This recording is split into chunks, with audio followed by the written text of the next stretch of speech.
Słychać mnie? Tak, dobra.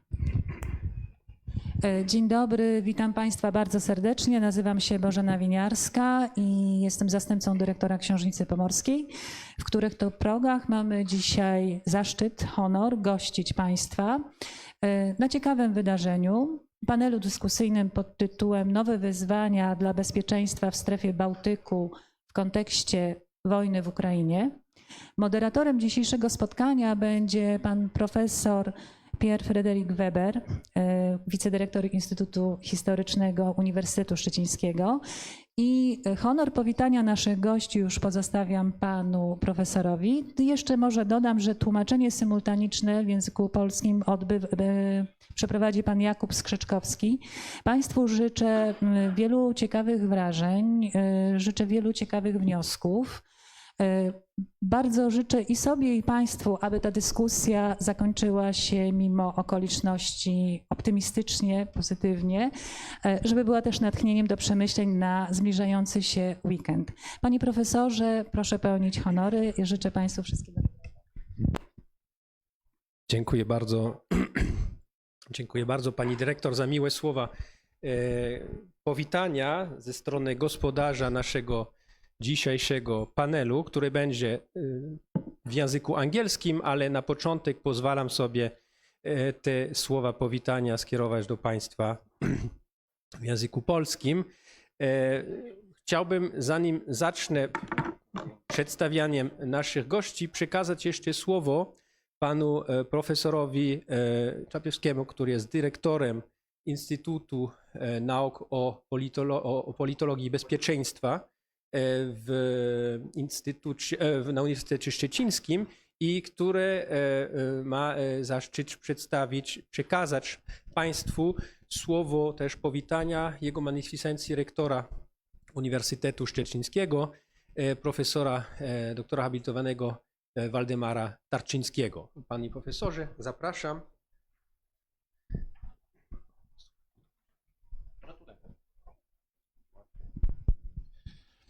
Wzrost pozwala mi zejść ze sceny. Serdecznie Państwa witam. Cieszę się, że to dało dla mnie wielki zaszczyt w imieniu Magnificencji Dyrektora profesora Tarczyńskiego Państwa tutaj powitać na tym wspaniałym wydarzeniu, bo rzeczywiście kaliber gości, których udało się zgromadzić, jest wyjątkowy. Bardzo się cieszymy, że Uniwersytet Szczeciński, korzystając oczywiście z tych przyjaznych murów Książnicy Pomorskiej, może być przestrzenią do tej prowadzenia debaty naukowej również. Powiedzieć, że temat jest ważny i aktualny, to parafrazując Jerzego Pilcha, to nic nie powiedzieć. Bo rzeczywiście zarazem też ten temat jest bardzo lokalny i zarazem globalny, bo dotyczy tematów, których zakres we współczesnej międzynarodowej sytuacji jest ogromny. Dla mnie to też ogromna przyjemność być tutaj w tym miejscu i widzieć ten skład z wielu powodów, ponieważ obecność i jednostki NATO w naszym mieście jest ważna.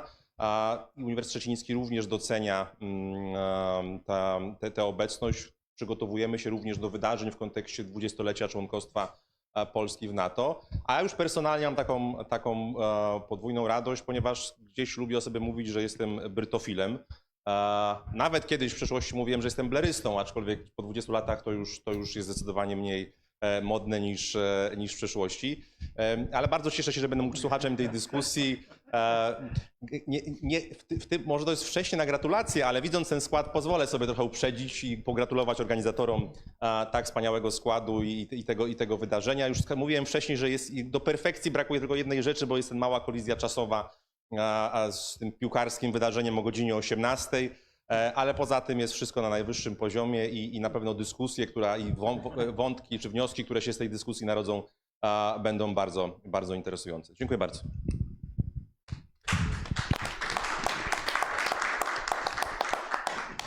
Dziękuję bardzo panu profesorowi.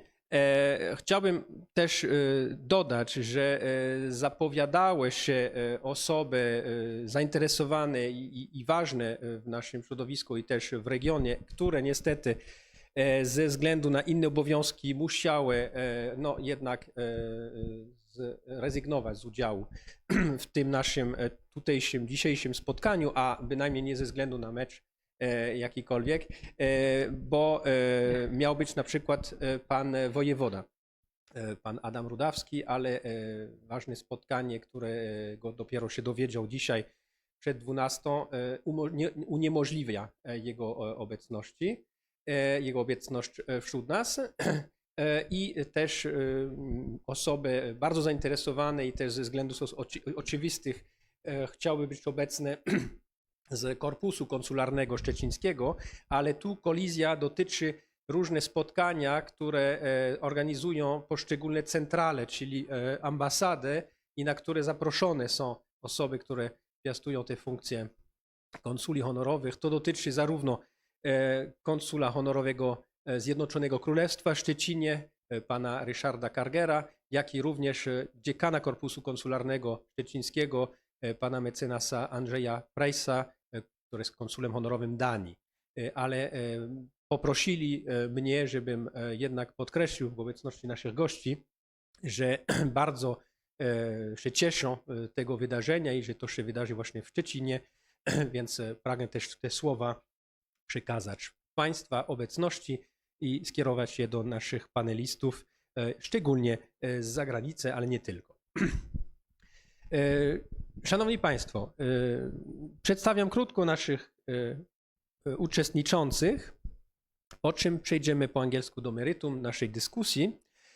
Po dyskusji będzie możliwość zadawania pytań, czy to po polsku, czy po angielsku, co kto woli. Mamy zapewnione profesjonalne tłumaczenie w obie strony, więc jest możliwość skorzystania też z słuchawek.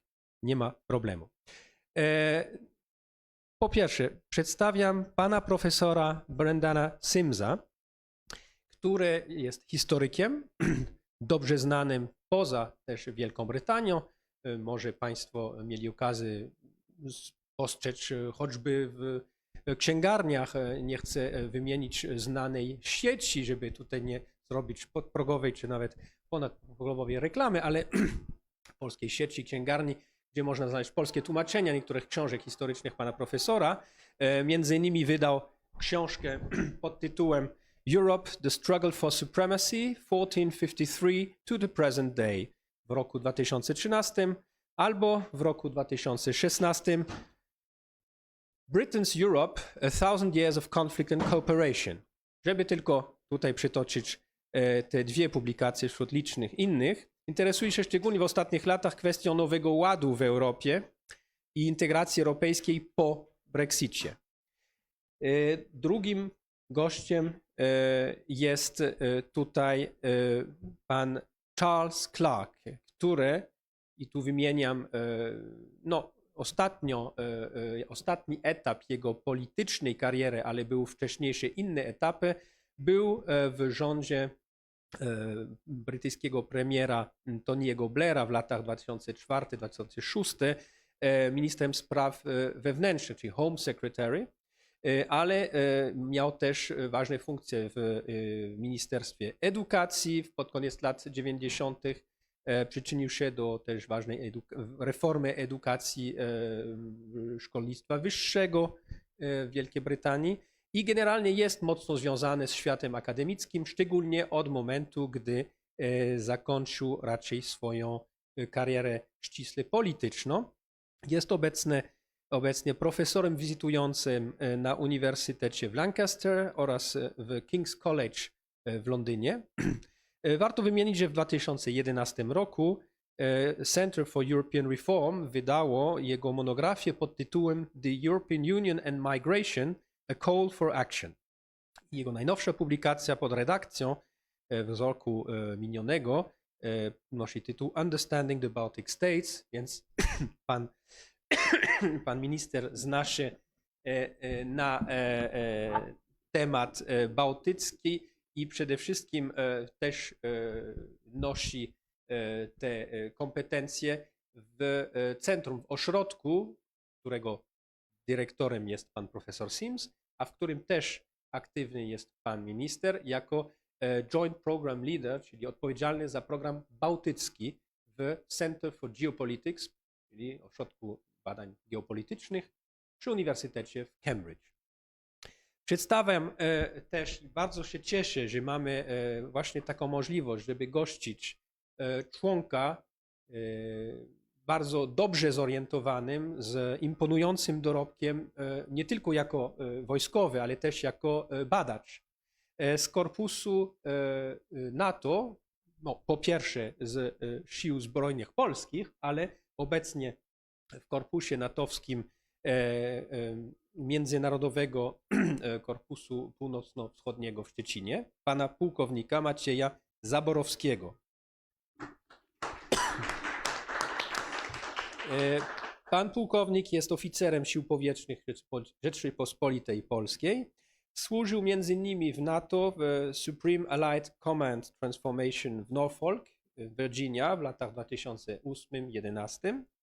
W misji obserwacyjnej Unii Europejskiej w Gruzji na przełomie roku 2013-2014 oraz przez dobre 4 lata między 2017 a 2021 w US Central Command w Tampa, w Florydzie, w Stanach Zjednoczonych, gdzie jego główny obszar analizy dotyczył rywalizacji wielkich mocarstw ze szczególnym uwzględnieniem Rosji, Chin, Azji Środkowej i Bliskiego Wschodu. Obecny jest asystentem szefa sztabu do spraw polityki, planowania i oceny w dowództwie Wielonarodowego Korpusu Północno-Wschodniego NATO w Szczecinie.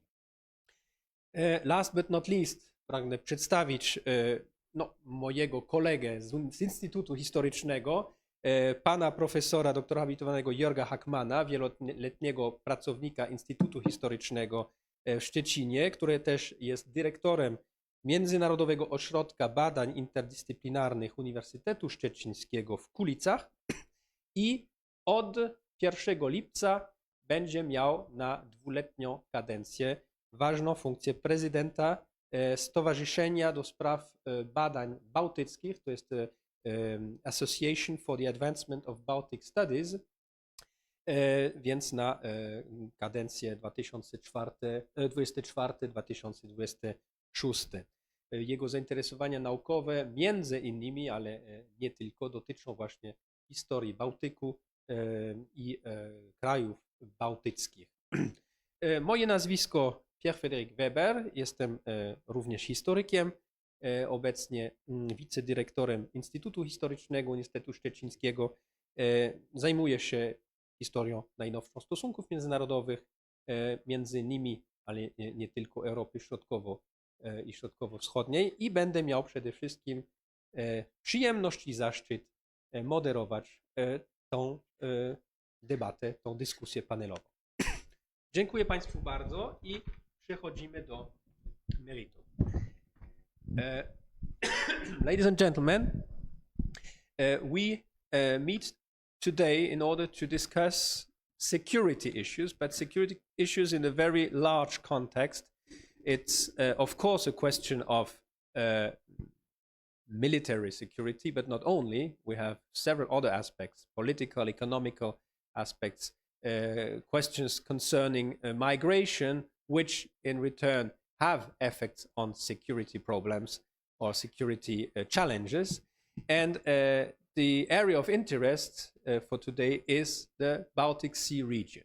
The Baltic Sea region that has become nowadays, because of the full-scale invasion of Russia against Ukraine, more than ever, or at least more than ever since the end of the Cold War, a geopolitically strategic region, especially in the old-new confrontation we observe between, let's say, the West and not the rest, but Russia, especially, or through Russia, illiberal great powers that are also on Russia's side.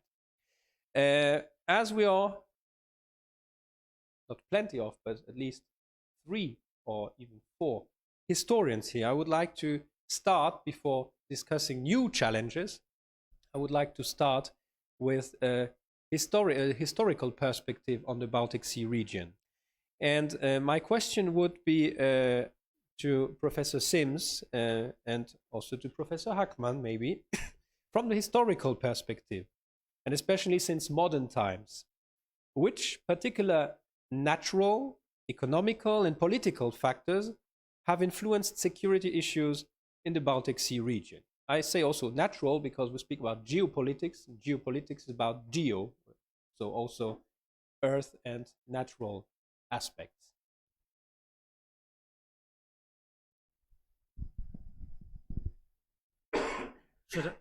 Can you all hear me? Splendid. Well, thank you very much for the kind introduction, first of all, and thank you very much for inviting me. It's a great honor to be here in this great city. But to answer your question, Pierre-Frédéric, I think that if we look at the modern history of the Baltic, if you take it really from the 1700 or so onwards, I would say a very important factor is the resource factor. And we tend to think nowadays of the resource issue as being an energy issue, energy supply via Nord Stream and other vehicles, which we'll talk about later.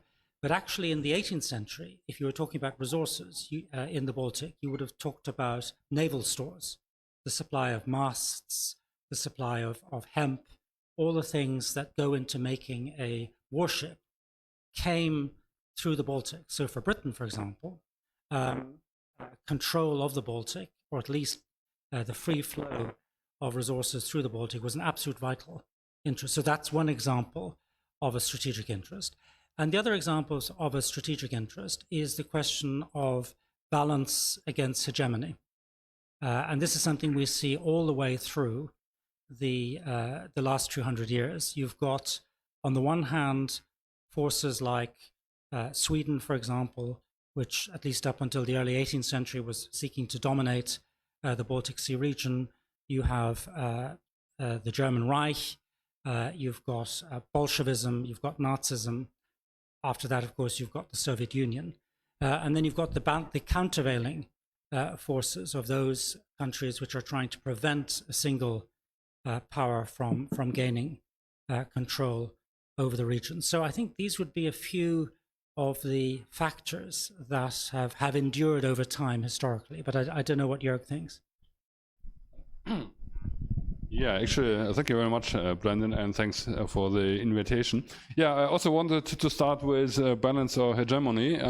And let's say the classical historical book in Germany comes from 1948 by Ludwig de Hio with the same title, and actually as an outcome of the experience of World War II. So the attempt to establish a German hegemony, what of course failed, as all of you know.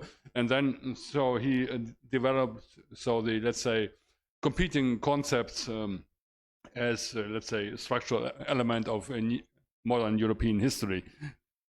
And we could say that this is still going on, or has been revived, in particular after the Russian full-scale aggression against Ukraine. And we just coming from a Baltic Studies conference in Yale, where we had the former Latvian president, Egil Levits, giving a talk, and he once again underlined from a perspective of a small state how important, let's say, the issue of balancing and somehow competing with conceptions of hegemony in the Baltic Sea region is. If we do it in a historical way or perspective, as we were asked, so then we of course have the classical wording notion of Dominium Maris Baltici, which probably all of you have come across with, which actually was a Swedish claim to control the Baltic, but it was also used as a counter-argument against such claims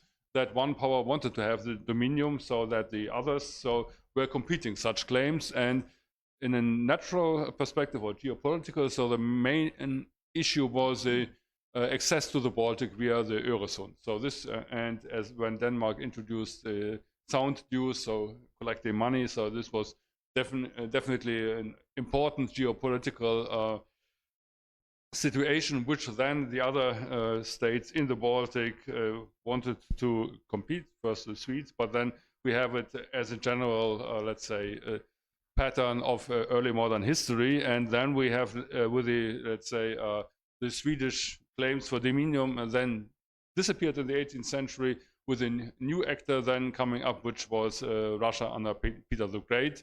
And if you look at Peter's politics, not only founding a new capital at the shore of the Baltic, but also with the idea of getting control over Schleswig-Holstein, which then would be the other side of the Baltic, close to Denmark and the Sound. So this was clear attempt from the Russian perspective to establish an own hegemony of the Baltic Sea region. And as this did not work out, then we have the arguments by Catherine II, born here in Szczecin, who then supported the idea of a tranquillité du Nord, so the calm of the North, so meaning having balancing all the other powers, so in order as a new security concept, but of course with the idea of then at a given moment establishing so Russian control. So maybe this is very briefly about the historical perspective on security problems in the Baltic Sea region before the 20th century.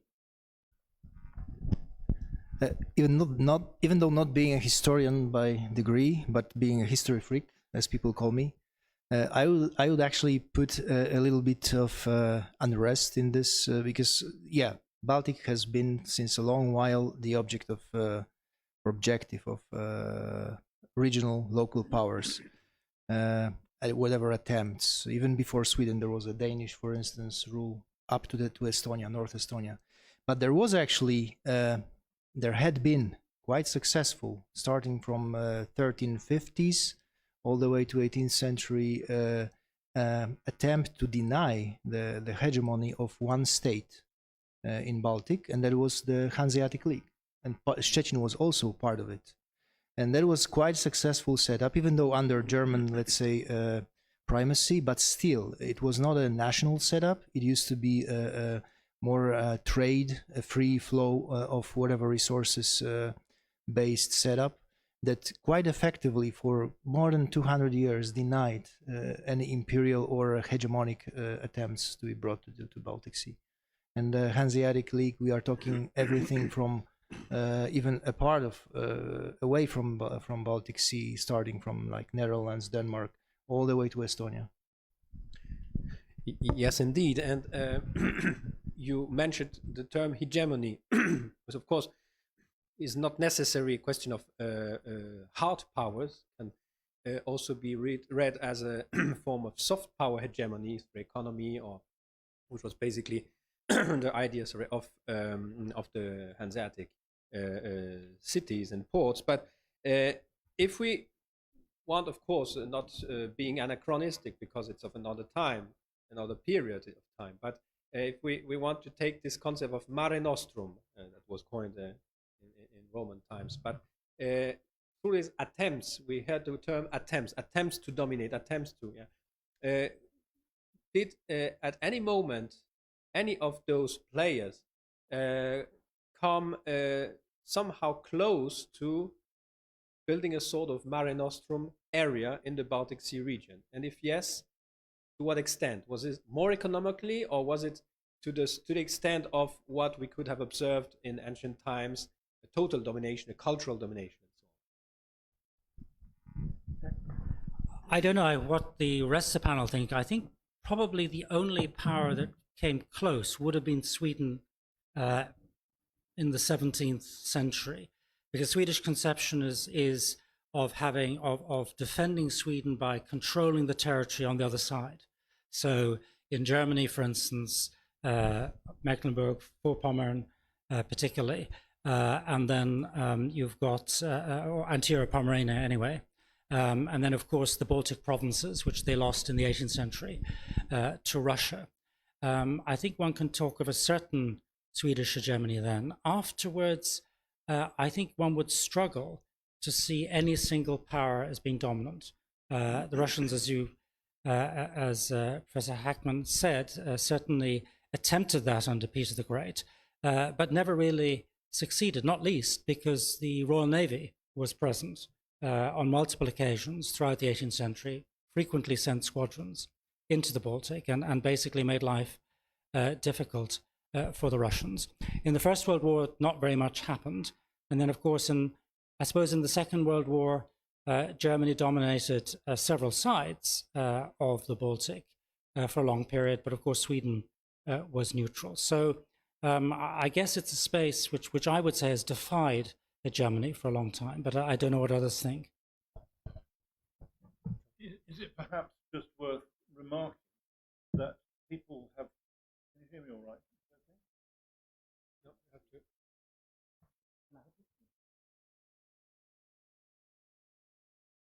Thank you, Brendan. I always rely on Brendan for everything. People have described the Baltic since the decisions of Finland and Sweden to join NATO as a NATO lake. And that is an argument that's made. I think it's a rather foolhardy argument, actually.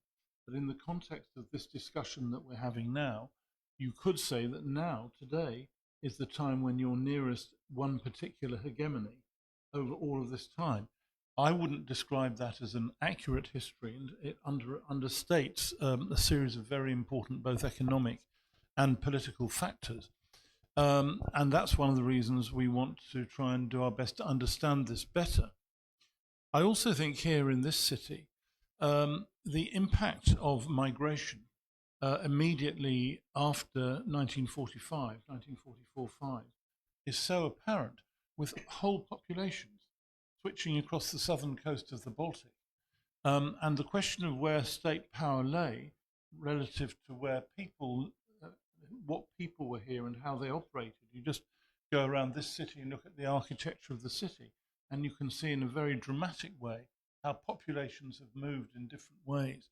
And I think I'd like to say, Pierre-Frédéric, that I think we're, though it appears that we're in a position of stability with a new settled position, whether you call it a mare nostrum or not, I don't think it is that. I think it's a very fast-moving situation now, with different things flowing through in different ways. And really, the period from 1945 to 1990, and then 1990 until today, are marked by enormous change around the Baltic, in social systems, in what people are actually living here, in what security arrangements exist in place. And I would not regard it as a settled point. But going back to your initial introduction, I do think we're now at a point right today where there's more of a single control of the whole of the Baltic Sea than there has been at the other points in the past, which people have described. Okay. Yeah. I think so. One has to define what is meant with Mare Nostrum. Of course, you could do, let's say, or find discourses of national or imperial hegemony throughout, at least from the 19th century. So the Germans were convinced that, of course, with regard to Hansa, that the Baltic was always a Germanic sea, and all the other peoples, cultures were not really relevant to it, and in particular not the Slavic ones. So this is, of course, something we have left behind. We also left behind another discourse of a Mare Nostrum, which was the Soviet socialist idea of the Baltic as a sea of peace. So meaning, so a war was then coming from NATO, from the West, but so the Warsaw Pact then was guaranteeing peace, and this was something which was at least ideologically very much promoted in the 1950s, 1960s, then somewhere ending in the 1970s. So this we should have in mind when talking about these discourses. And there is also another one which is probably more acceptable and probably more, we look at it with more sympathy. So this is the Nordic understanding of the, let's say, at least the Nordic region, maybe not the whole Baltic Sea region, but the Nordic region as a region of liberty and social welfare, with friendly neighbors not attacking the others. So meaning we have a couple of understandings of the Baltic Sea region, how to see it, and some of them we definitely with the idea of violence and war, and at least one rather looking at it from a perspective of neighbors living in peace. Yeah. As much as I would agree that currently we have the setup which basically allows the largest span of single faction, let's call it this way, spanning control over the Baltic Sea. I have it hard to consider NATO as one in this case, because NATO composes of so many different entities with diverse, not, I wouldn't say values, but diverse national, let's say, or short-term, mid-term objectives. That as much as NATO unites us, and that's why looking at Baltic Sea as internal NATO pond really makes sense, even from the strategic perspective. And we could actually say that we try to do something what Russia is trying to do the Azov and Black Sea on the other way. Then I still would have it hard to say that it's like a single power dominating Baltic Sea. I would rather call it a single set of values instead of a single power.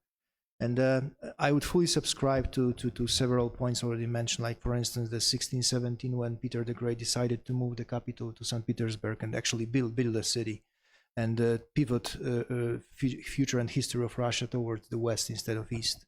And this is actually the historical moment when Russia for the first time started looking at Baltic Sea as the way and means also to expand.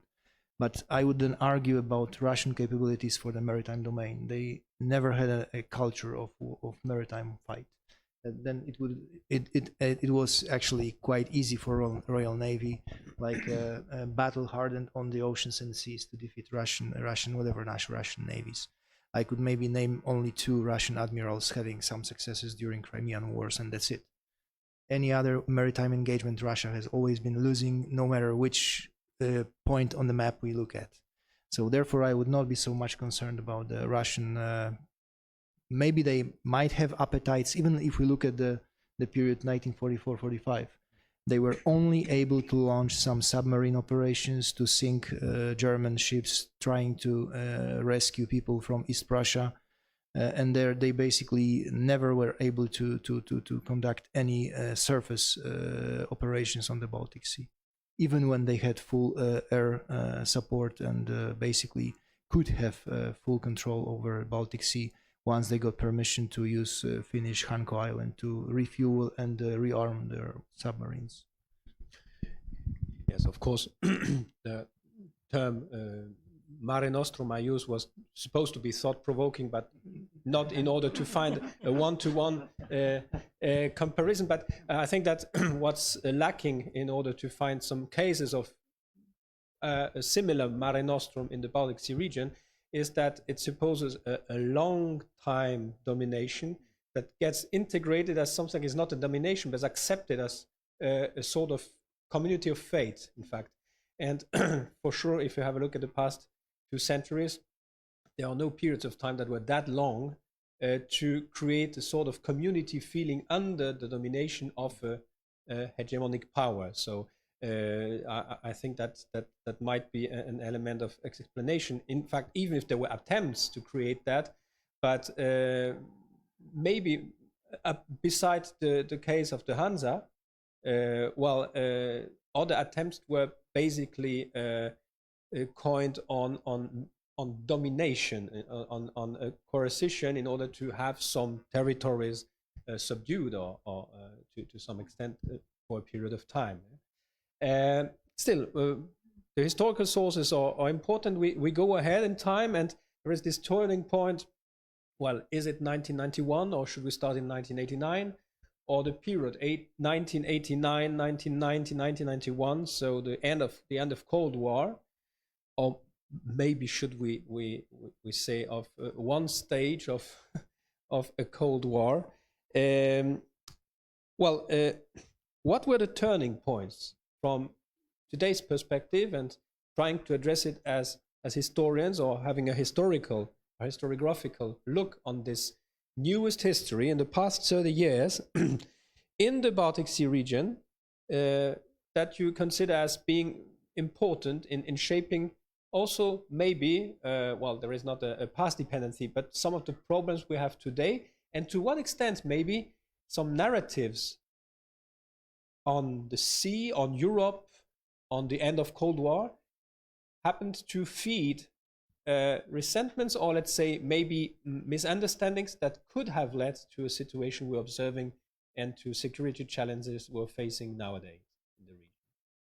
Who wants to start? It's up to you, Jules. I'm not doing very well at getting my microphone right. My esteemed professor, his technical skills are renowned. It's helping me. Thank you very much indeed. For me, the key word is George's, which is liberty. He said in his answer earlier on. What has happened in these last years has been the assertion of the peoples around the Baltic Sea, particularly the southern part of the Baltic Sea, that they want to determine their own futures, and they're not prepared to accept a domination that comes from above in some way. And that's certainly been true here in Poland, it's been true of the Baltic states and so on. If I think of my wife's family in Estonia, the domination of the Baltic Germans at that time kept all the Estonians completely out. But there's gradually the assertion, and I think this is the key thing of this phase, that people have got the right to determine their own destinies. And going back to the discussion we had a second ago about NATO, I think this is the core point which Putin does not understand. The point about NATO is, despite the fact it is a command structure which works as a command structure, it is different countries coming to different agreements about how they should protect their own liberty. It's not an American construct or any particular type of European construct saying this is how you have to do it. This is countries coming together. So it's the free will of Sweden and Finland that they've decided to join this military arrangement. It wasn't something that was required of them by somebody else. It was because they wanted to be able to defend themselves more effectively in the current environment from a perceived antagonist. And I think, Pierre-Frédéric, you've put the question in the right way, because this evolution towards the idea that the governance, the governmental institutions, the military defense and so on are responsive to the people who live here, rather than being imposed by an outside dictator of some kind, or even less than a dictator, an outside autocratic power, I think is absolutely fundamental.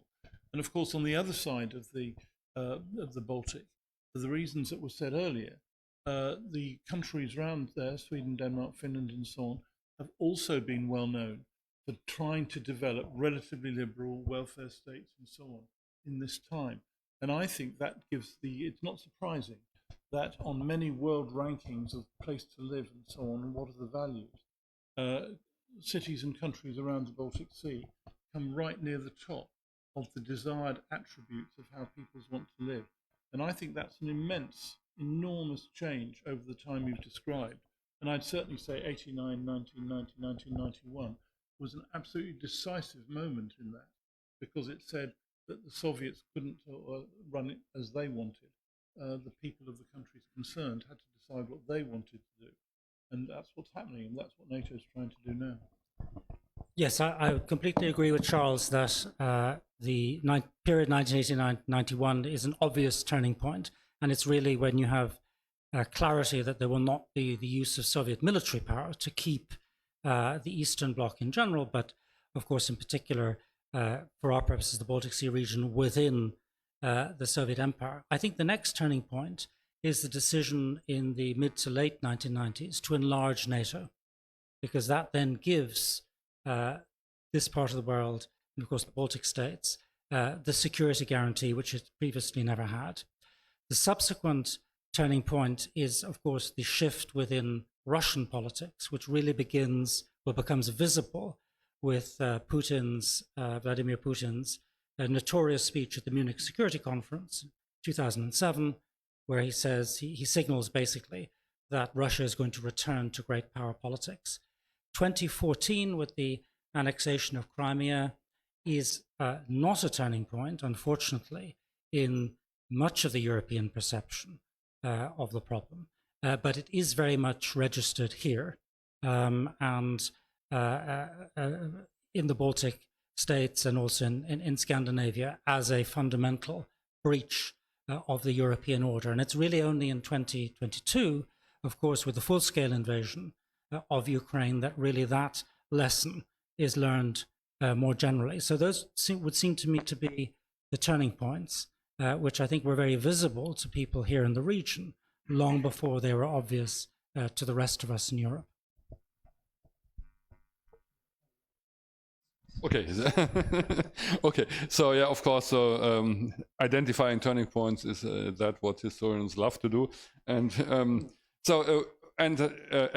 I think Brandon has and Charles have already mentioned all the important things. Just to underline it with some focus on the Baltic Sea region. So when did it start? So I would say probably 1970. So with the uprisings at the Polish coastal cities of Szczecin, Gdynia, Gdańsk, as a first step towards Solidarność and the, let's say, liberation of the Polish society from Soviet socialist rule.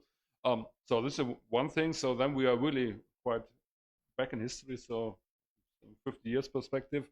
A little bit smaller, so not that relevant, but for the time when it happened, quite relevant was the retreat of the Soviet army or then Russian army from the then territories which belonged before to the Warsaw Treaty Organization, so meaning from East Germany, from Poland, and definitely from the Baltic states. And this actually was a quite long process, which I think ended only in 1995. Only then, actually, NATO expansion was then something realistic.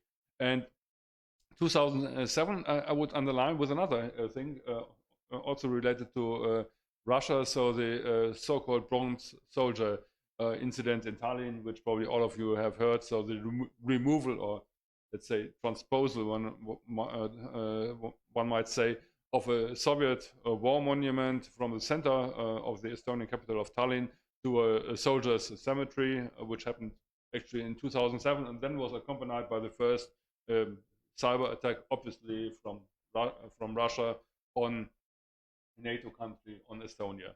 So from this period onwards, we do have the conflict, and we do see Russia on a course of conflict towards NATO.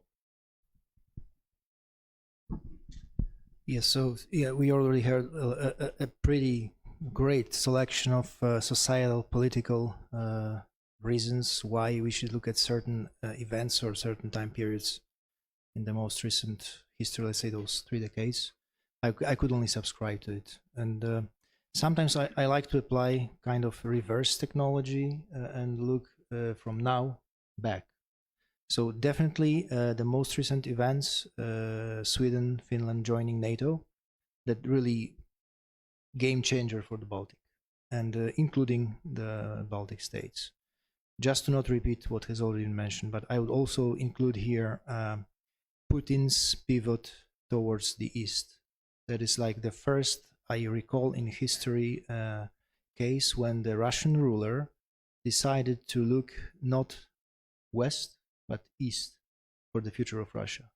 And this so-called marriage of convenience between Russia and China that we currently, since like a couple of years, observe, that brings quite significant potential, maybe not so recognized yet in our area, but I actually started my PhD with the topic on the relevance and the meaning and the role of Poland and Central Eastern Europe in the current and the future great powers competition. So I think there is a huge potential, and a lot of things may still to come.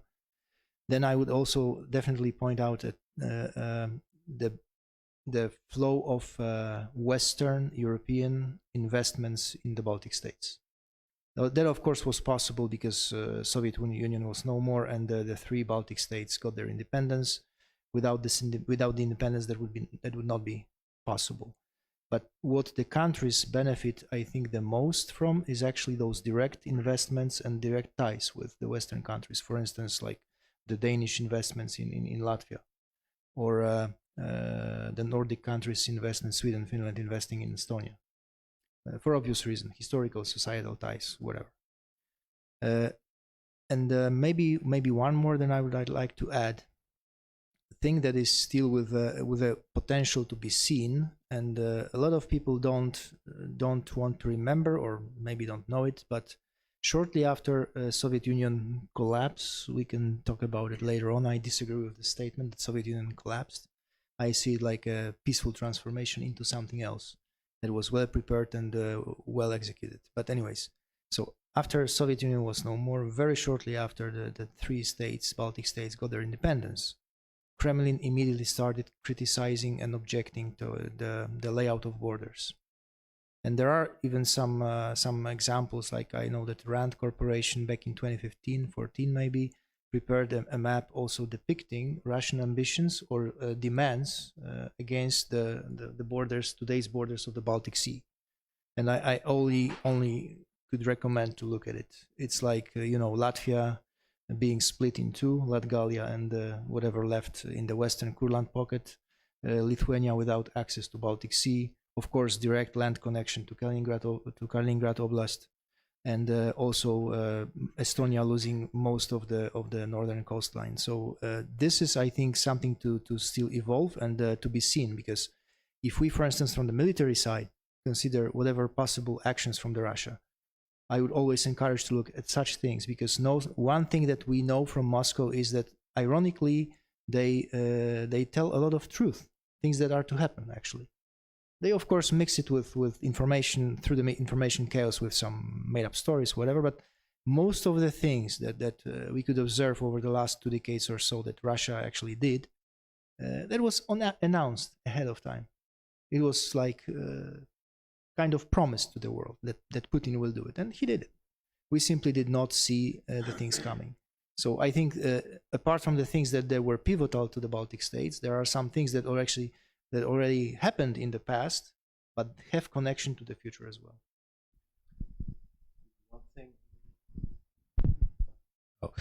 One thing the the Kremlin has been quite good at is also post-rationalizing his behavior in terms of sometimes rewriting newest history. There is this well-known stance that is being also repeated by some opinion makers in the West, that by the end of the Cold War, supposedly the West had made the promise not to extend NATO to the east. There were nothing like that, nothing like this. It can be found in any archive, and what counts is the written word, we could say. And also that this extension of NATO eastwards was supposed to be aggressive. Well, of course, we know that NATO tried to integrate also to have discussions with Russia. There was also a NATO office in Moscow, that was then closed because the Russians didn't want that anymore. And the Russian officers present in NATO headquarters. Yeah. And so this kind of post-rationalizing of a behavior that was in fact not justified as such by the facts, is something that we have got used to in the Russian narrative in Putin's years, especially, which finds quite some appetence also in some circles in the West. But you mentioned China, can we say that, or would you consider that China to some extent starts or has already started and becomes more and more a player to some extent, or a factor of risk and security in the Baltic Sea region through Russia, or even directly, if we consider, for example, questions like economy, energy. We have this, the Green Deal, trying to go more and more electric. As we know, China has the largest amount of rare earths, but a couple of days ago came the information that Norway has found a huge amount of rare earths in its area of sovereignty, so it could be a game changer. You can imagine that this is not something that is not of interest for Chinese. So how do you see that? Is China still far away, or is China already a player in the Baltic Sea region? I think I'll let others speak to some of the broader economic questions and also some military ones, but I think China has already played an important role. If you think, for example, about the dispute between Lithuania and China over the question of the Taiwan representative office, where there was an economic boycott, effectively, by China. So China is already pushing its position in the Baltic states and is an actor. It has also conducted some joint naval exercises in the region. And of course, it has its Belt and Road infrastructure policy, which involves railroads ultimately ending up in Poland and other places. And lastly, of course, with the melting of the ice in the high north, you have the opening up of the Northern Sea route, which of course then ultimately via canals and so on can come through the Baltic. So actually, from that point of view, the world has shrunk, and the distance between the Baltic Sea region and the PRC, the People's Republic of China, is now much, much less at that distance than we would have thought even 10 years ago. Well, I could say on one hand, like, we have some bad news in this regard, because from the Chinese perspective, they most likely see Baltic Sea as like an internal little pond, just, a small obstacle on the way to get to the Norway, like the Nordic countries. Their perspective is beyond our normal understanding and imagination. Belt and Road Initiative is only a fraction of something that Xi Jinping announced, I believe it was 2013 in Astana, as the great rejuvenation of the Chinese nation. So Belt and Road is just one of the aspects of this great rejuvenation. And for a reason, even the semantics they use, like they talk Silk Road, because they know that silk is one of those very pricey, precious words for the Western Hemisphere. So all the language, the semantics, the words they use, even to be like more acceptable or more encouraging or inviting for us. I think we are still to see the results of Chinese going across Asia towards our region.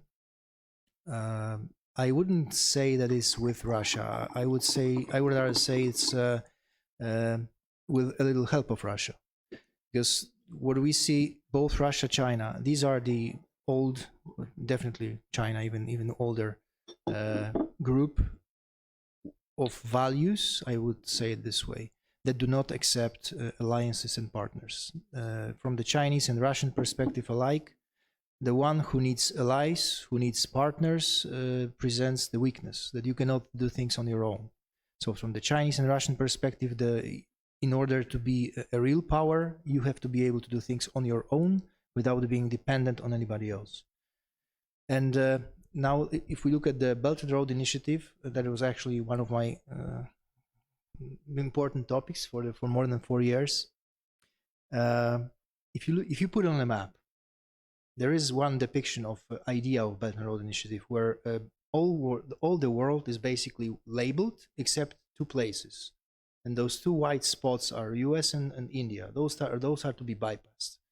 But in order to understand Belt and Road and this great rejuvenation and Chinese ambitions for Europe, I would look at the objectives, the end states, and those end states meet together somewhere in Belgium, Netherlands, northwestern Germany. But in order to get there, those tentacles need to go through Central Eastern Europe, also Balkans. This is where they start gathering. So definitely, they will have interests to spread their influence in our region, and definitely they will be more than happy to enjoy the resources. Maybe not so much now, because we know that European resources are too expensive for them usually, especially Norwegian ones. They are looking for much cheaper stuff. So definitely, I would say, depending of course on the internal dynamics in China, but we will see China here very soon, even more and more.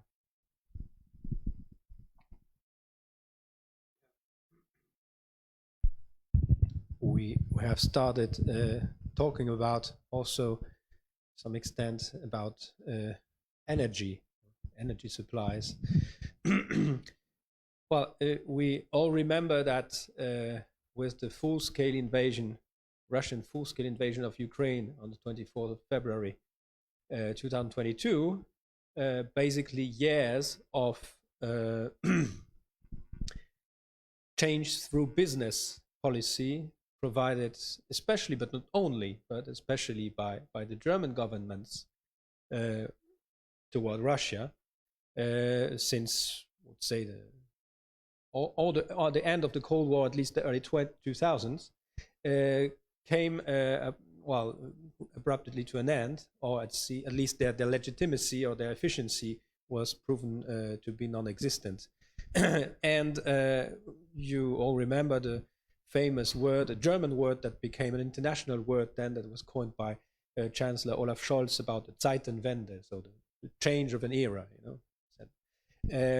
In fact, of course, Germany started doing much in a short time in order to transform their energy supplies, which was not easy for such a huge economy. Basically, these kind of changes are easier for countries like Estonia than for an economy like Germany. But still, the first the first visible changes happened quite quickly. But still, it happens. It seems to be difficult for Germany, but also other major economies in Europe, to get somehow out of the energy trap, let's say, or the trap of energy supplies. I would, well, maybe put an accent on it and called it the Gazprom complex. Yeah, are we really about to get out of that problem? Have we really started getting rid of this source of risk? And are we able to totally resign, and in what a period of time, from this kind of interdependence in terms of energy, with all the implications that are present as far as geopolitics are concerned. Just in addition, I remember, not for having seen it myself in the times when it was drawn, because I was too small, but later on it was a drawing from Chicago Sun, I think, in 1982, where you have President François Mitterrand, the French president in the early 80s, and the German chancellor, that look into a pipe, you know? And the pipe goes on and ends, in fact, as a Soviet tank. Yeah? And it's the end of the tank. Yeah? And with this text, well, what could possibly go wrong? Yeah? This is a very interesting question. Our centre in Cambridge has had 2 or 3 events in different countries looking at energy security in the Baltic and these issues, with very interesting contributions. I think there's, firstly, just to respond to your last point, Pierre-Frédéric, a very interesting debate in historical terms about why so many people were blinded about the dangers of being dependent on Russia for energy in so many different areas. One thinks of Angela Merkel in particular, of course, but also the whole of the German political establishment and industrial establishment, and most of Western Europe was in this category as well. But let's put that to one side. I would say there has been significant movement in the last year and a half, 2 years, and I think it's in 2 or 3 directions. Dimension 1 is a steady increase in the proportion of our energy which is generated from renewable sources generally. And in the long term, that has to be the only way to move forward in many of these areas. There's an interesting debate about nuclear power in that context, and I would contrast France and Germany in particular on their 2 completely different approaches to nuclear power, which is then a very interesting issue. That's really a discussion more than anything about nuclear, the safety of nuclear power and people's fears about it. I would say the question of the use of nuclear power has not been resolved, but I do think across the whole of the Baltic Sea region, there is a strong drive by all of the countries towards renewable energy in its other various manifestations. And even in the UK, there's been a significant use of our energy is renewable energy. But then the second, immediately more short-term challenge is the one you've referred to. After February 2022, a very urgent drive to remove dependence on Russian energy, whether by liquefied natural gas or by other means. And Germany certainly, but also other countries, have moved surprisingly quickly, I would say, on that short-term direction. I would say it's short-term because you're removing dependence on Russia and replacing it by dependence on other sources of carbon fuel. And you need to think very carefully about what you can do. But I would say that is a trend that is moving. It's moved faster than I expected, and I would say it will accelerate. So those are the two areas where I think you've got these two strands which are moving in the different directions. But the net effect is to reduce dependence on Russia, which is the key thing at this time, and to weaken Russia's economy. Yeah, I think it's actually one of the most valid questions and topics for now, and also for the near and maybe a bit longer future, because we created something, kind of let's say machine, let's call it this way. The progress, this immense speed of development of the recent decades makes us also very energy hungry.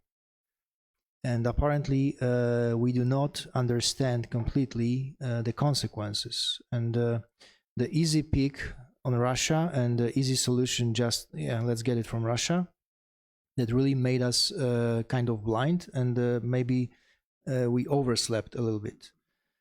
I would encourage anybody who has a chance, go to Georgia, eastern Georgia. There is this small village called Shamgona. It used to be a place where one of the most important gas pipelines was going through from Caucasus to central Russia. When the war back in August 2008 broke out between Russia and Georgia, Russians just blew the pipe just like that, without caring about the consequences. Very close to the pipeline, you can see a huge open pipe just rusting out there in the field. And very close to it, you can also find some rubble and leftovers of one of the most important railway bridges, also connecting Caucasus to central Russia. Again, blown up by Russians just like that, without any thought. So I would just argue that we simply do not understand what it really means to make deals with Russia. Because as much as we put a lot of value to trust, to common values, common interests, and things like that, most of those things are either irrelevant for Russians, or demonstration of weakness, or an opportunity to affect or to bring some hard time on the other side. So I will fully subscribe to whatever statement pushing or putting attention on us really thinking how to get independent from the entities which we do not understand. And also another issue is, like, apparently those self-renewable resources, they are not so sustainable. They are very fragile from military perspective, one of the easiest targets, one of the easiest picks, and also bringing a lot of harm. So one of the first targets from the military perspective. Just investing in those renewables resources or sources of energy, when we still do not understand how to make them really work for our benefit, for our best, is a very tricky game. And I would even call it maybe not so wise game. Yeah, just in addition, so on the Zeitenwende, so actually what finally led to the change in Germany was the blowing up of the Nord Stream pipeline, so which then ended all debates whether to continue the cooperation with Russia and continue to get gas supplies from there. And actually, so if you look at the debates in Germany, it was very much and some are still convinced that some was some kind of a peace project. So that this was Wandel durch Annäherung, so coming together through trade and common economic interest. And obviously this, as you fully rightly said, so was not the interest in Russia anymore. And actually, so understanding this in Germany still takes some time. And if we even look at the new decisions about sanctions, I think there are still some exemptions for Russia made, or where the German government did not agree with the other European states. So it's very hard to get away from these decades of cooperating with Russia and the idea of creating a common security, which all the time, and this is, I think, what German politics did not understand, was at the odds with the nations in between.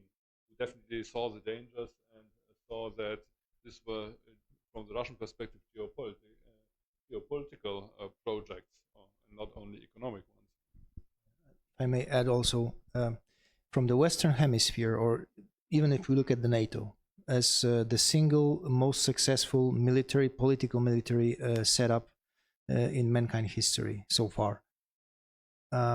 There is only one entity actually within the Western Hemisphere which can survive the long-term attrition conflict with Russia, and that is US, because of the size of the country and the availability, access to resources.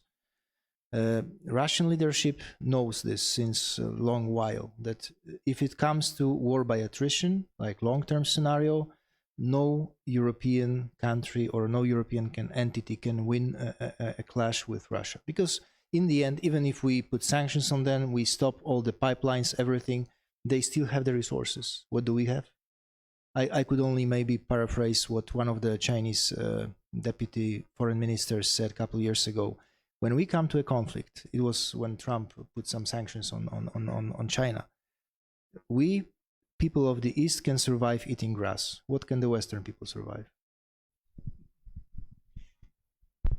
Yes, and this problem of being dependent came closer to our mind after this Russian issue in the context also of China and Taiwan, because as far as microprocessors or other very important electronic devices and core elements of electronic devices are concerned, most of the production is secured by one huge plant on Taiwan, which means that if China gets hold on Taiwan, we are again dependent. Well, it's not fossil energy, but it's also very important, a very important part of what we need for our developed economies.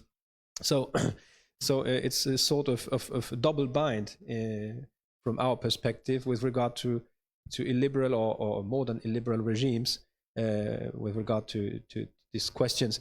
You mentioned, Charles, this, well, not conflict, but this radically different views on nuclear energy in France and in Germany.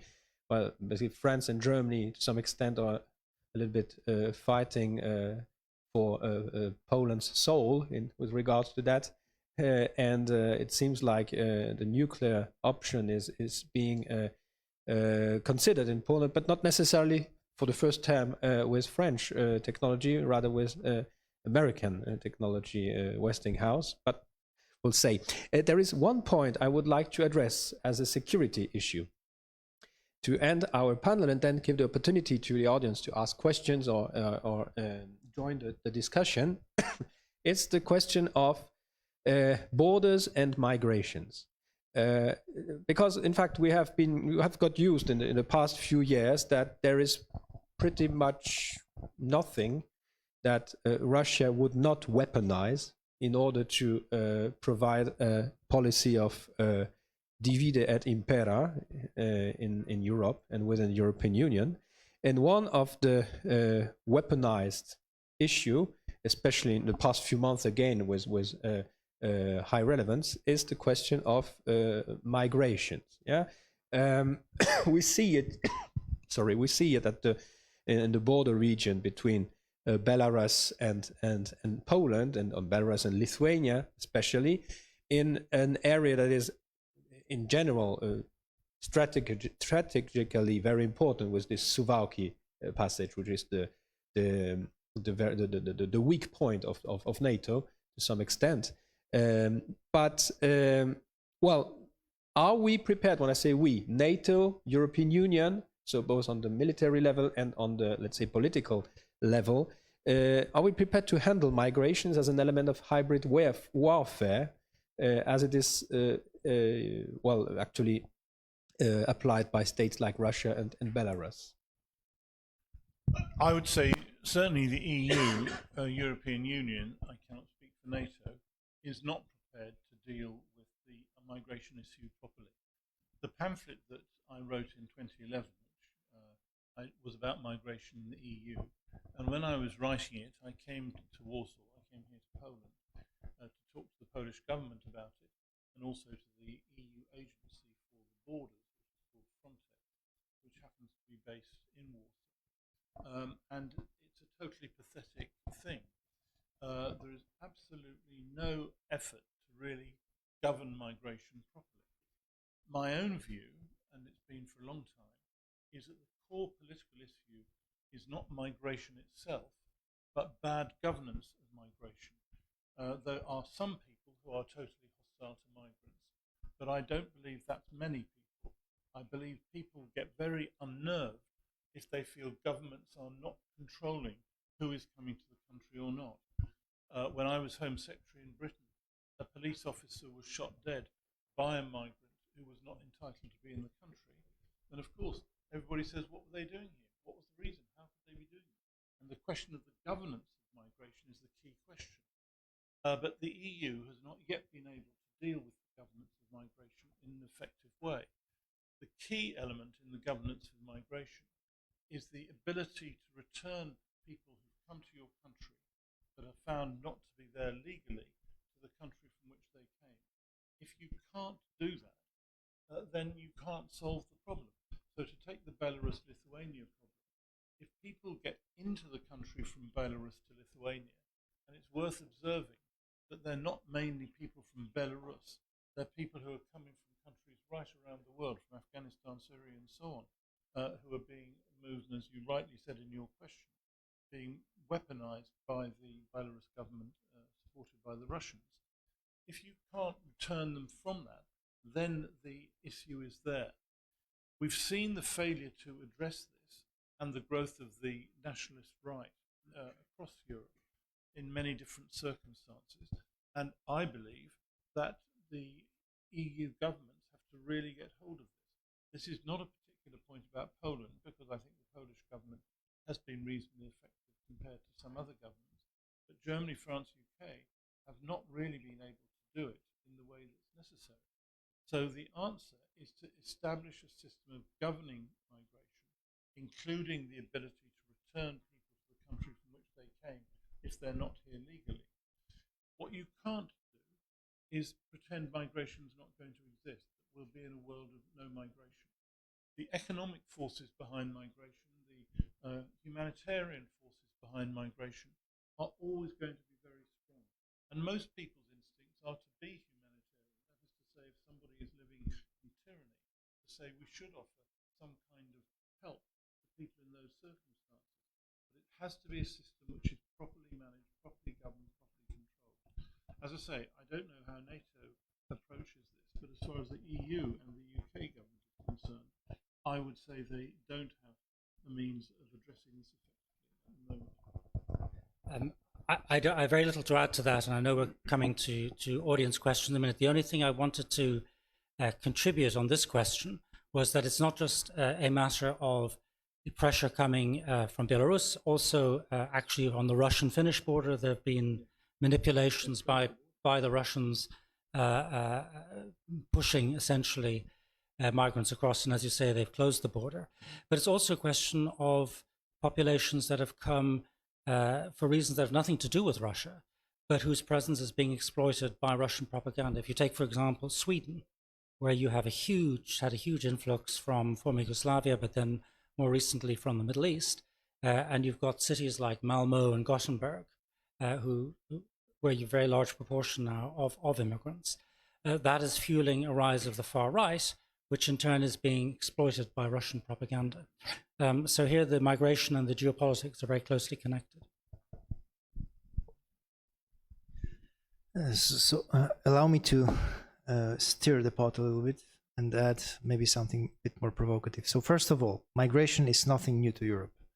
if we look at the last, let's say, 2,500 years, we are what we are because we are created by migrations, mass migrations all across Europe. And I doubt that we can find a 1 century without some significant migrations throughout history. What is new, though, is what was already mentioned, this weaponization of migration. So using peoples being moved as a kind of weapon. And then I think, for me, it's actually not so surprising. There are 2 hints. One, the book written by 2 Chinese colonels in mid-90s, Unrestricted Warfare, how they describe how to win a war against the West. So it's basically weaponization of everything. Even a tissue or a book, a glass, could be used as a weapon. If you track back how it's produced, to what purposes it serves, and on and on. So basically this was like the first. And the second hint is something that the West calls Gerasimov doctrine, which Russians usually laugh when they hear Gerasimov doctrine. It was just a series of articles, and it was like I would call it a Russian understanding of unrestricted warfare. And both Chinese and Russians understood that they cannot win a war against the West just head-on, a classical normal war. So they came up with ideas how to fight, how to wage war against the West under the threshold of Article 4, Article 5, which is this famous all one for all for one, and they are quite successful. Even the fact that we answer this question not actually knowing what's the solution is the answer. That they are successful. And now, whether NATO is prepared or not. Well, first of all, NATO has always been a political military tool. NATO, it's mostly whatever NATO force, NATO command structure, so basically military used to settle things that are not in the favor of NATO, right, as a military tool.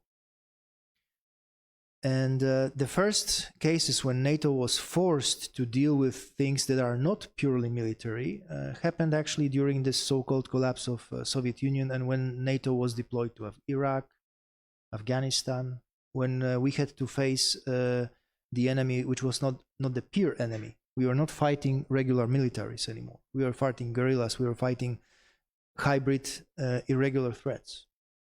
So I would say that it's already on the tables at the higher levels. I'm not here to speak for the higher levels. I'm just a humble representative of NATO force structure, so I'm not even, NATO command structure member. But this question has already been addressed on numerous occasions, and definitely NATO will include it into its policies and also, rules of engagement. All these things NATO simply needs to do it, because we know now, we already learned it in a hard way, that our enemies will use whatever means, ideally it is to stay below the threshold of Article 4 and Article 5, to not allow us to use our moral-based, law-based response to hostile activities. So this is something I would say normal from the Russian and Chinese perspective. And now our problem is how to solve this, how to deal with this. Because I agree, we are totally unprepared.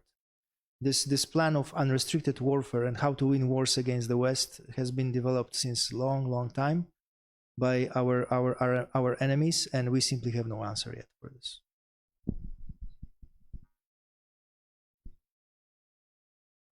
I think it's also the point that for decades,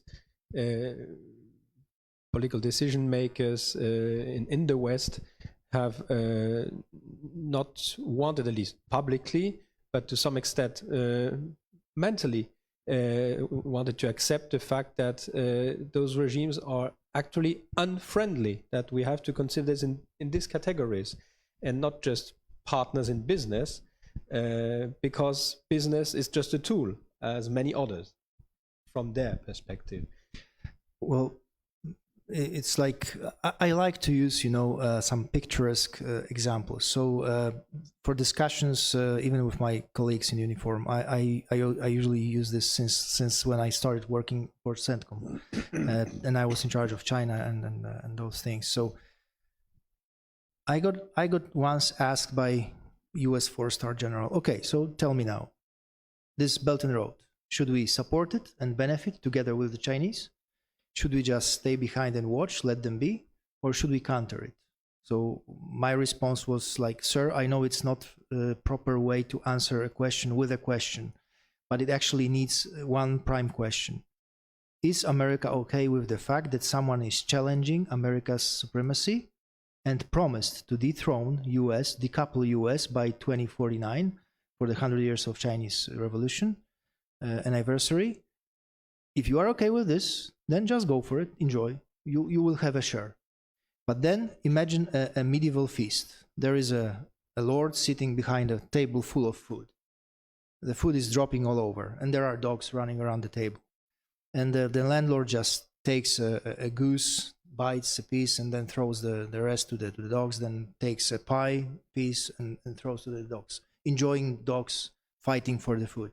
Will the dogs be hungry? I don't think so, because there is just more than enough food for the Lord and for the dogs on the table. They will always be fed. It's only a matter of competition between a Labrador, a Doberman, and a Chihuahua. Maybe US is this huge, bulldog, Poland being Chihuahua, competing for the food, for the leftovers. All the dogs will have enough food. But then I see the landlord to be the China. And all other dogs, those running around the table, as other partners. And are we okay with such setup? If someone says yes, then I say go for it. Maybe to contest a little bit, who is we in the question? I think there's a question in my... Who is we? There's certainly a question in my mind about the extent to which the US wants to be a world power. Is it on? Yes. Yeah, perfect. I've shown my technological incompetence throughout, and I apologize. I know you want to move on. I'll just make a very quick point. I think the interesting question for this is, does the United States want to be the world power in this situation? My own view is, since the midterm presidential elections in 2006, midterm congressional elections in 2006, the second George W. Bush term, where the people in America said they didn't like America fighting in Iraq, Afghanistan, and so on, and presidents subsequently, including Obama, generally been trying to pull back and not commit US troops in those circumstances. I think there is a real question mark about the desire of the United States to be engaged in this kind of thing. I would say Donald Trump, when he was president, sent those messages in a whole variety of different ways. So I would say for Europe, it raises the question, how do we want to operate in these circumstances, given what's the state of affairs? Now, again, I'm not providing an answer to your questions, and I can see you're just a humble colonel. But this is there aren't answers, but the questions have to be debated. Can we afford a little time for this duel? A couple of minutes to open the discussion then. But still. So as I say everybody else, because China, by definition, even how they call themselves, it's something above, in between God and the heaven and the earth. So they don't recognize anybody else as peers to them. So it's everybody else. Quick to this one. And when it comes to the US supremacy or hegemony, global hegemony, can we afford to let them not be the hegemon? I doubt. Okay, so I would propose to the audience to join the discussion or to ask questions to our panelists. It's a great occasion that we have so much expertise here, and well, the microphone is at your disposal. Are there any questions or short comments, of course?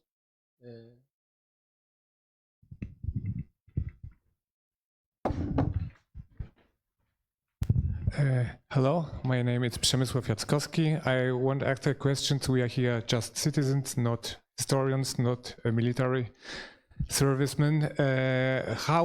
Which threats do you see here for this region, for Szczecin, for Pomerania? Which threats are from Russia in this particular part of Baltic region?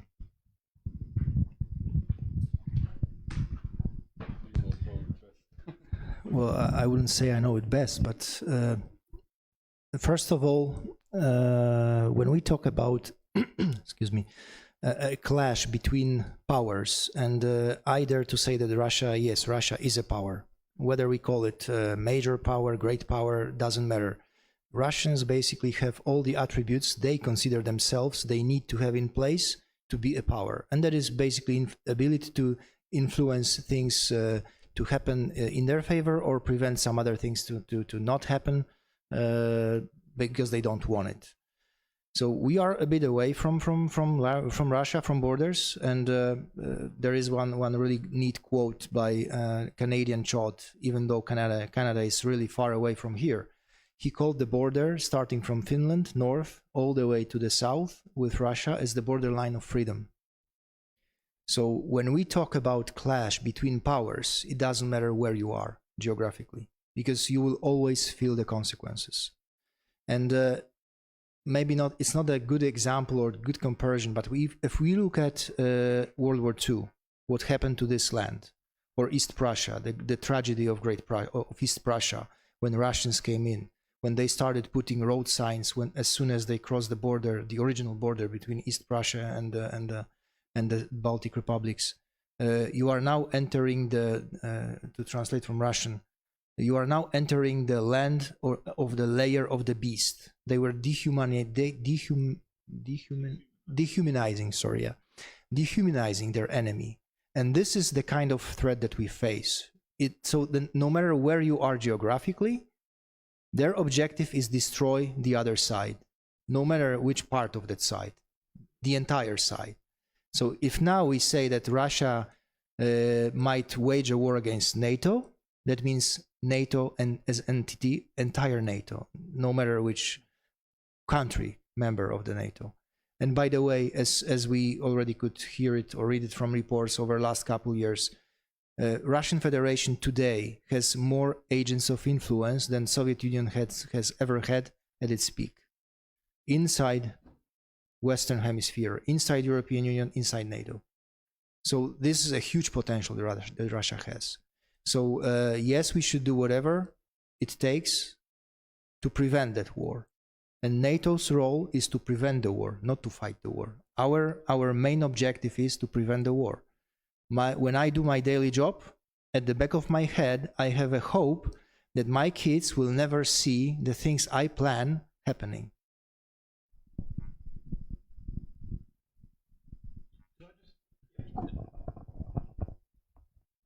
Just about a couple of very particular points.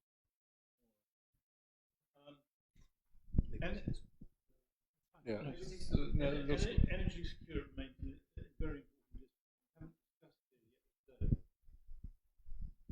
Or maybe just speak into the micro. Yeah.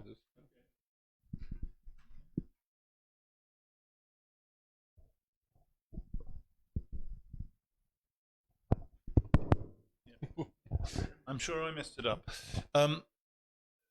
The issue of underwater security, undersea security, for all the links which maintain the grids of a wide variety of different kinds, including energy, including telecommunications and so on.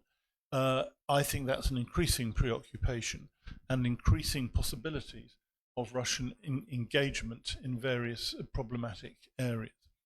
The second is the one that has just been referred to, the intention of the Russians to try and destabilize our democratic political systems in a variety of different ways. There's been a lot of publicity about the approach in the United States of America and the UK and so on. I think less in the case of Poland, but I think those are real issues which are potentially problematic. And the third is the one that the Colonel referred to earlier about destabilizing by borders. The Russians recently published a new map of what they thought are the sea borders within the Baltic Sea region. And one of the people who was associated with our centre has written a very interesting article about this. It's all the provocation, the push to try and de-unite our side of the discussion.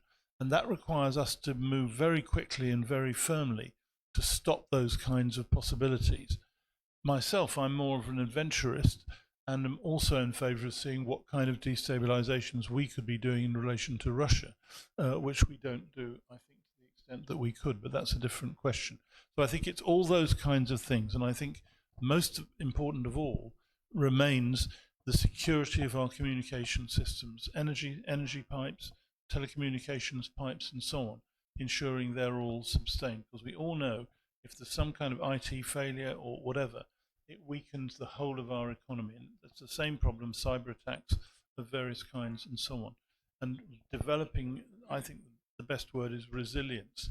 Our resilience against these kind of attacks is, I think, particularly important in the Baltic Sea region. And usually the answer is it's a all governance, all nation effort to counter such activities from such enemy. Słychać mnie? Dobrze. Jeszcze odpowiadając na pytanie, które zadał tutaj pan dotyczące zagrożenia bezpieczeństwa naszego województwa, no trzeba było stwierdzić, że ono jest takie same i tożsame z zagrożeniem całej Rzeczpospolitej. W przypadku naszego województwa to, że leżymy na tej zachodniej ścianie, niczego nie zmienia. Proszę pamiętać, że Rosja posiada środki rażenia w obwodzie królewieckim o zasięgu, który praktycznie jest zdolny razić całą Polskę. Mam na myśli tutaj rakiety SS-26 Iskander ze 152 Brygady Rakiet Operacyjno-Taktycznych Szczerniachowska. Mam tutaj na myśli choćby lotnictwo wprowadzane i dalekiego zasięgu, które operuje w rejonie Bałtyku, rosyjskie, bombowce Tu-160 Blackjack, Tu-95. Mam tu na myśli choćby flotę bałtycką, bo czasami lekceważymy tą flotę bałtycką, ale proszę pamiętać, że okręty rakietowe klasy Bujan, które operują na Bałtyku, ale nie muszą operować na Bałtyku. Mogą operować poza Bałtykiem. Zasięg rakiet kalibr wystarczył, żeby flotylla kaspijska, najmniejsza flotylla Federacji Rosyjskiej, uderzyła precyzyjnie na obiekty w Syrii. Dlatego nie muszą być to okręty akurat klasy Bujan z Bałtyku. Także możliwości rażenia i możliwości tutaj zagrożenia ziemi zachodniopomorskiej są bardzo duże. Proszę pamiętać, że w obwodzie królewieckim mamy 336. Białostocką Brygadę Piechoty Morskiej, Bałtyjska, tak nazywa się Białostocka, ale jest Bałtyjska Piechoty Morskiej, która ma możliwości prowadzenia operacji desantowych w rejonie Morza Bałtyckiego. Zawsze mi się tutaj przypominają takie słowa, gdy byłem jeszcze, miałem przyjemność uczestniczyć, gdy doktorat honoris causa tutaj w Polsce otrzymywał profesor Brzeziński. On zawsze wspominał, że tak, mamy piąty, na tym swoim wykładzie inauguracyjnym wspomniał, że mamy punkt 5 Traktatu Waszyngtońskiego, ale przed 5. punktem Traktatu Waszyngtońskiego jest jeszcze 3. punkt. Najpierw sami się brońcie i czekajcie dopiero na naszą pomoc. Te relacje zmieniły się w ostatnich czasach, jeśli chodzi o bezpieczeństwo Polski, ale ja wychodzę z założenia, że najpierw musimy sami dbać o siebie. To, co tutaj wspomnieli przedmówcy i tak bardzo mi się to podobało. Jako Polska, jako naród leżący w środku Europy, 36-8 milionowy, mamy olbrzymie zagrożenia tych wojen hybrydowych, do których nie jesteśmy przygotowani, nie wiemy jak na nie reagować. Mamy zagrożenia, przyjęliśmy olbrzymią ilość Ukraińców z sercem, otwartą duszą, ale pamiętajmy, że wśród tych Ukraińców jest wielu Rosjan na paszportach ukraińskich, które skradli na Krymie. I my musimy się z tym liczyć. Z tymi właśnie pożarami, niekontrolowanymi działaniami. Musimy być na to przygotowani. W sensie legislacyjnym mamy szereg lekcji do odrobienia jeszcze jako państwo polskie, żeby przed tym się zabezpieczyć. Mamy jeden za to bardzo ważny atut w ręku. Jesteśmy jednolitym państwem.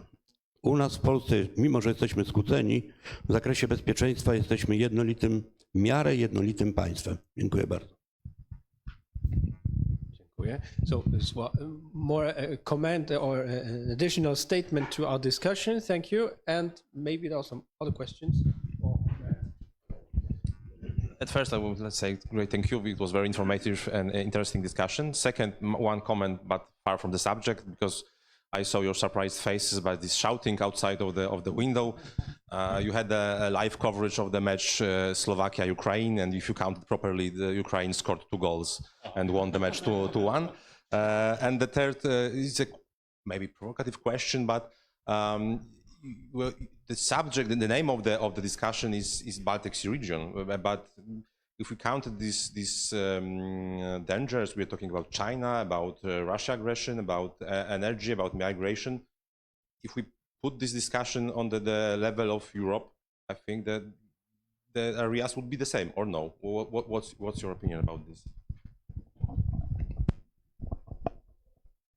I think the responses would be very different around Europe. It's interesting, the two questions that have just been. Yeah, I think you switch it off again.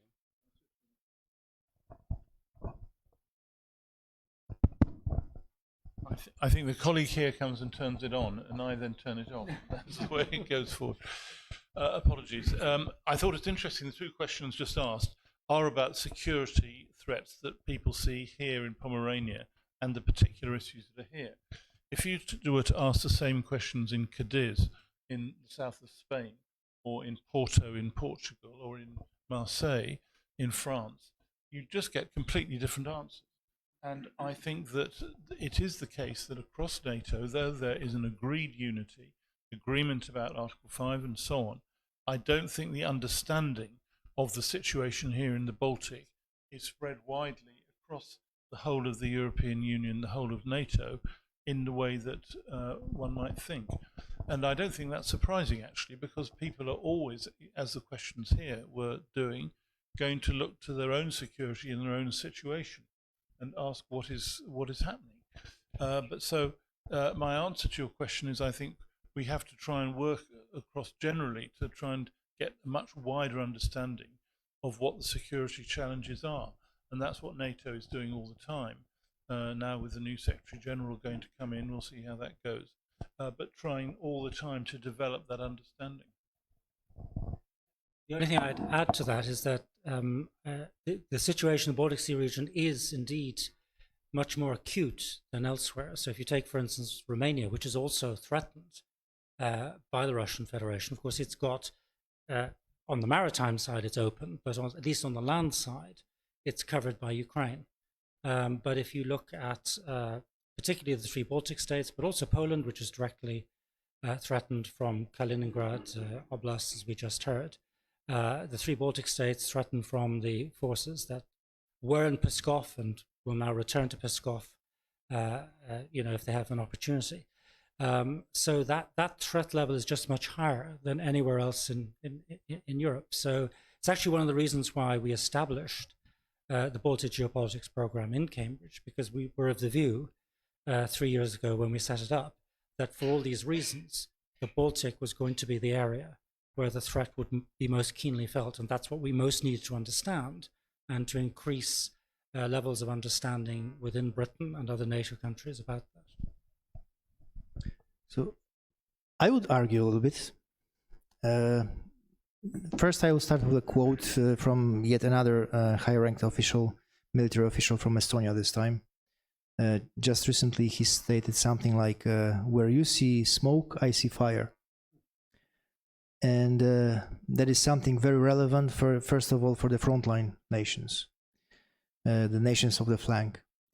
But my point is that even though we can here observe different narratives, so it's still around the perspective. Like, the opinion or perspective depends on the point of sitting or from where you observe the phenomenon, but you are still looking at the same phenomenon. So by nature, I think it's just the price tag of globalization. Fast developing world, getting a lot of things more connected, interconnected, interdependent. And I think that our civilization, our societal changes simply do not keep up with those changes. We simply did not comprehend, we did not work out our homeworks or lessons back home how to understand the consequences of globalization. Yeah, I think so. What you were saying reminded me of the debates from the 1980s, so about all these NATO deployment of new strategic weapons, and so there actually the idea was, so if there's a war zone, it will have global effect, and it doesn't make a difference where you're sitting. So it maybe whether you're in a capital or on the countryside, but not whether you are in, let's say, Western Pomerania or where you're in, let's say, southern Italy. It would change, everything would be affected. But what we learned, let's say, from recent war, so of the full-scale aggression, is so that actually the areas matter. So we really have to deal with the regions. But there is, so this is actually what all the others already described well. But I wanted to add two more things. So why the Baltic Sea region and the perspective on the Baltic Sea region is relevant. So the one thing is, let's say, the perspective of the small nations. So, and there's a well-known Estonian saying, so that small nations per se have a larger perspective than the big nations, because they have to look very much what is going outside of them, whereas the big nations don't need to take notice of the small nations around them. So, meaning from the Baltic states, so the perception of what is going on in Russia, so there is definitely more expertise, and maybe not only on the level of the experts, but general of society. So, and this definitely adds to the debates in Europe. So there is an important, let's say, Baltic Sea region contribution to the debates on security in Europe. And the second thing, what we also learned, in particular from the Nordic societies and scholars, is to talk about securitization. So meaning that you reflect why security aspects are added to debates on energy. And if you do this, then you can also discuss, so is it relevant? When does it become relevant? So the security aspects, and meaning that you, let's say, do not talk about security all the time and everywhere, but that you are able to reflect in which case it's relevant and which cases we should then rather talk about, let's say, environmental protection or whatsoever, and not see it, let's say, firsthand as an issue NATO should be concerned with. But of course, if you make such a distinction, then it's quite clear when military security becomes relevant.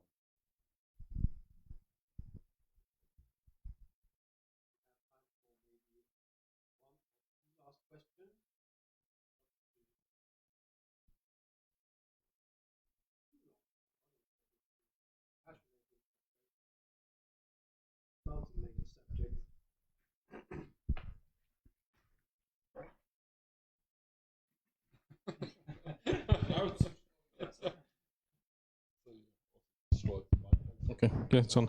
Okay, I got to ask you a provocative question. I was listening to a Chinese perspective on the whole conflict, and I have to say that the Chinese has a completely different vision of the world. They see the world completely differently as we do, and as you expect, they see NATO as a kind of an American power tool, as a tool of America to exercise power all over Europe.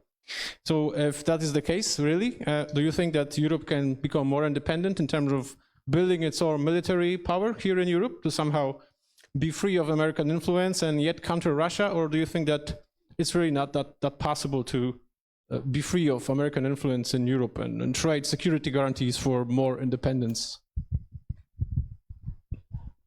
So I think some parts of the answer to these questions have already been laid down during this conversation, because we touched a little bit on how China sees what means strength, what means vulnerability. So simply taking this question out of the Chinese debate, bring it here to the, let's say, Western hemisphere, I would say makes much less sense, because behind the question there is always some kind of value, and even behind the answer there's also a value. And apparently our values differ from the Chinese ones. So depending on whom do you ask this question, definitely you'd hear a different answer. Chinese or Asian versus European or American. We could argue how much truth is behind this statement that NATO is just an American setup, because if we, for instance, take it literally, what the first NATO secretary said, Lord Ismay Hastings, when NATO was created, pretty rough statement. NATO is to keep America in Europe, Russia out of Europe, and Germany down. If you follow such narrative, then you might get to really crazy answers. But I think we should deny that kind of thinking and look at it as our values, means or tools to create or to uphold the system that we want to have in place in our hemisphere, in our land. I wouldn't dare to say which perception or approach is better, our or Chinese, because apparently our suits our needs, Chinese suits Chinese needs, and I think it's a wrong or like a dead end, or at least a very risky ground to say these are right, those are not right. It's simply the means we use in order to achieve objectives, the things we need to live, like the values that we consider the ones that we want to bring on our flags versus the others. So depending on the perspective, the answer to your question would be really different. But I would disagree with this NATO being a tool in American hands to control Europe. That really is like a very, very old-fashioned, outdated thinking. Yeah, but still there. So if you look at the West European left, so I think you might find some politicians thinking in a similar way. So, but I think the problem is rather the other way around. So whether, let's say, America under new Trump presidency would force the Europeans to stand on their own feet in regards of military security. Or do more. Yeah. So this might be the real problem. I would just for a second jump out of my role as the host of the panel and just participate with a short statement. What you mentioned about China seeing things totally differently is also something that is new with this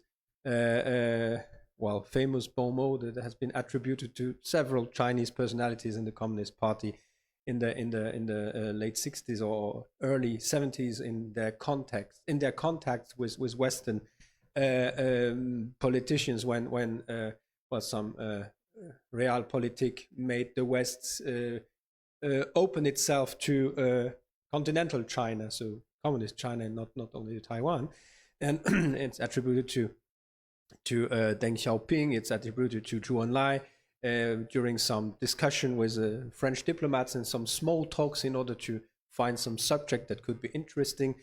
French diplomat asked the Chinese, what do they think of the French Revolution? And the answer was, well, I think it's too early to have an opinion about that. The time frame is different. We're speaking about a plan for 2049.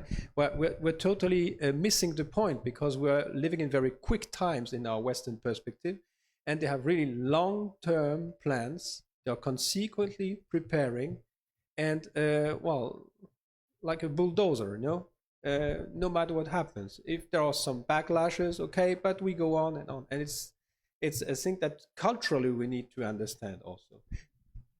I offered my American bosses back then, when I used to work for US CENTCOM, a statement that we in the West lost strategic long-term perspective.